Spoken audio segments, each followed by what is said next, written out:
Problem je bio što nas je Niš Ekspres ometao, a kada su videli da to njihovo ometanje neće uroditi plodom, gradski menadžer grada Niša formirao je lažnu direkciju za javni prevoz i u toj direkciji dao ovlašćenja drugim prevoznicima koji će naplaćivati markice i sav novac od prodatih markica isplaćivati srazmerno svim učesnicima prevoza.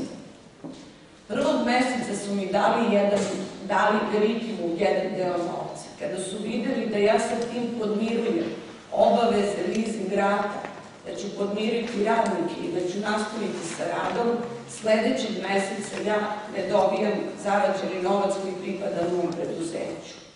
Nastavlja se i idućeg meseca i 3 meseca za redom ne dobijam, odnosno veritimo ne dobija zarađeni novac.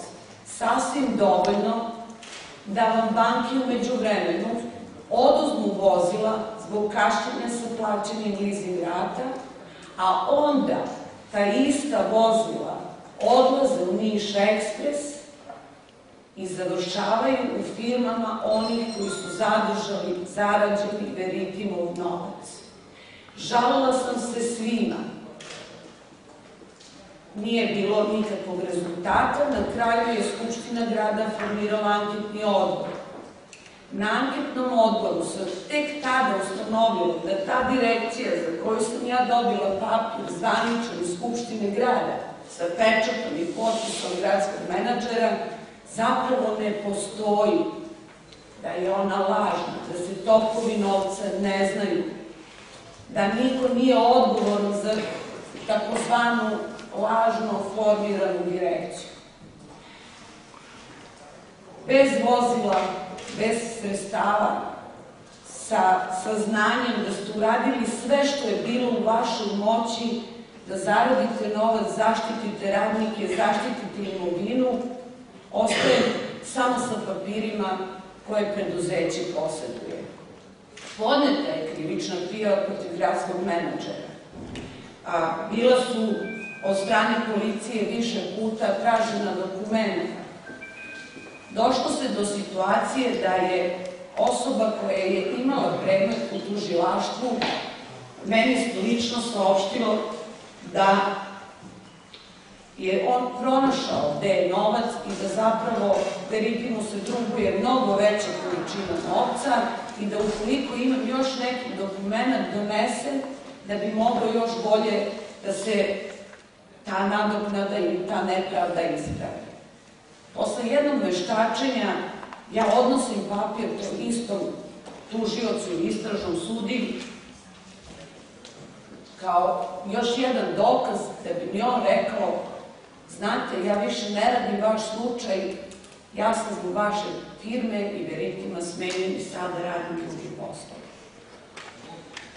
U roku od možda nedelju dana firma Veritimo po hitnom postupku dobije rešenje o stečaju. O stečaju zbog 20.000 dinara. Žalili smo se sudu, napisali dopis da blokade računa nisu odgovarale istini i da Veritimo ne duguje novac, međutim sudija u rekordnom roku donosi rešenje o stečaju.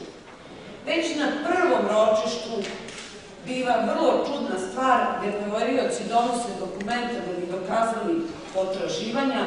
Taj isti sudija koji je donao rešenje o stečaju na tom prvom ročištu odbija poverioce i donosi rešenje da oni nemaju pravnog osnova i da firma Veritimo ne duguje taj novac. Danas je 6. oktobar 2010. Firma i dalje u stečaju. Dobili smo umeđu vremenu međupresudu da nam Niš Ekspres duguje ogroman novac. On je sada privatizovan, novi vlasnik, kao i svi, gledaju da do toga ne dođe, da se ta šteta ne isplati. 5 godina firma ne radi. Imali smo volju, snagu, energiju, hrabrost, rad, znanje.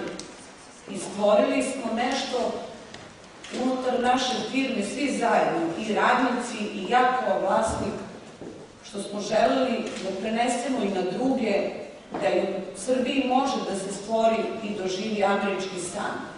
Međutim, kada nemate moći da svojim radom, zalaganjem, istrajnošću izdržite nameštene konkurse, nameštene tendere i nepravde koje, smatrajući kao čovek, želite i čekate da rešite na sudu, tek u stvari kad dođe do suda, tek onda da sačeka još jedno vreme teže nepravde, jer u Trgovinskom sudu za Veritimu još uvijek nema pravde. Napominjem da su sve sudije koje su otvorile stečaj bilo u postupcima koji su onda u mišljenju namešteni, a nadam se da ću vremenom to i dokazati, jer sama presuda koje dolaze to i dokazuju, promenjeni su. Ne stigu više u Trgovinskom sudu. Dokle će ovo trajati i dokle će Veritimo biti u blokadi? Mislim da kroz primjer Veritima svi na neki način jesmo u blokadi, jer ta blokada nas koči da idemo dalje i da nam svima bude bolje. To je ono što je problem moje firme i što bih voljela da svako ko ima problem sličan mome, što više o tome priča i molila bih novinare da kad dođe neko ko ima sličan problem, pokušaju da shvate da nije samo interes biti monopolista, kao što je ćelija osnovna jedinica svakog živog bića, tako i mito i korupcija, namešteni tenderi uništavaju pojedinca, porodicu i društvo u celini.